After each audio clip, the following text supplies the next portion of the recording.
Il reste 3 matchs aux Canadiens avant la date limite des transactions. Suivant le duel de samedi contre les Caps de Washington, le tricolore va partir pour un voyage d'une semaine sur la côte ouest américaine.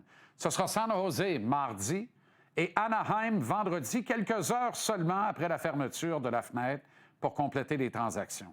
Prochain périple pourrait servir Martin Saint-Louis qui voudra profiter de ce huis clos pour ressouder son groupe au même niveau que précédent la pause olympique. Est-ce que ça change l'approche de Jeff Gorton et Kent Hughes? En partie, probablement. Si la direction a conclu que pour le bien de l'équipe et du joueur, il valait mieux se départir de Patrick Laine, l'idéal est de le faire avant que l'avion ne décolle vers la Californie. Avec le retour d'Alex Newhook, il y a un trio complet en extra sur la glace lors des entraînements. Pour la forme, Laine est toujours, toutefois, sur la liste des blessés. Est-ce que c'est parce qu'on lui a proposé un séjour de reconditionnement à Laval et qu'il a tout bonnement refusé? Est-ce que c'est que l'on attend minuit moins une pour nous annoncer une transaction qui serait déjà bâclée et prête à être communiquée à la Ligue nationale? Outre Laine, que feront les architectes du Canadien? Il y a un an, sur insistance de capitaine Suzuki, ils n'ont pas bougé, permettant au groupe en place d'aller au bout de lui-même. Ça a donné une admission aux séries éliminatoires. La situation est bien différente cette année. L'équipe est ambitieuse et c'est tout à fait normal que les observateurs et les partisans réclament que du support soit apporté au groupe en place.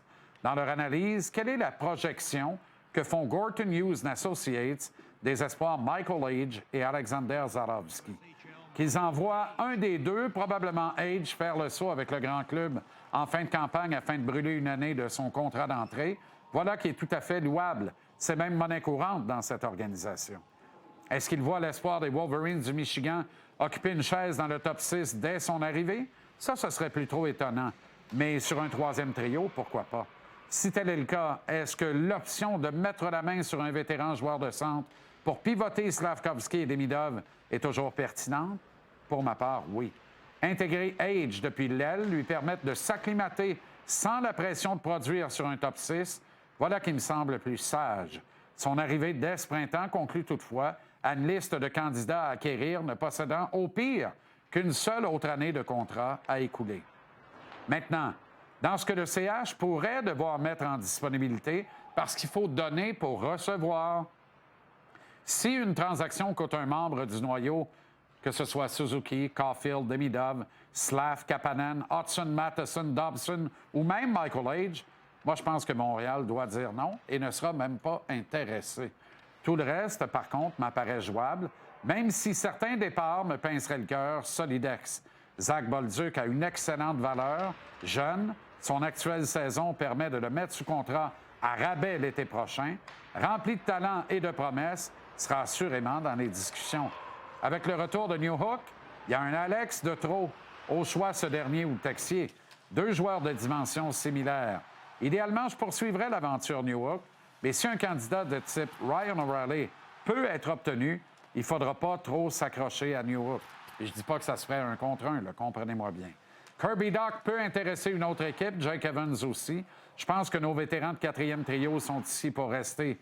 Mais si le téléphone sonne pour Dano, Anderson ou Gallagher, il faut prêter oreille. En défense, Xhekaj et Struble sont certainement des candidats à faire une plus grosse valise en vue du voyage dans l'Ouest. Hélas, Alexandre Carrier aussi. Hélas, j'insiste.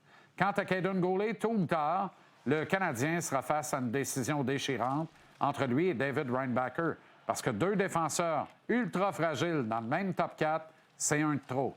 Les deux gardiens de but peuvent devoir quitter l'organisation, auquel cas un vétéran établi devra faire le chemin inverse. Je serais pas mal inconfortable de voir le tricolore échanger ou Monty ou Doby seulement pour créer un duo avec Jacob Fowler, qui lui a clairement besoin de millage à Laval.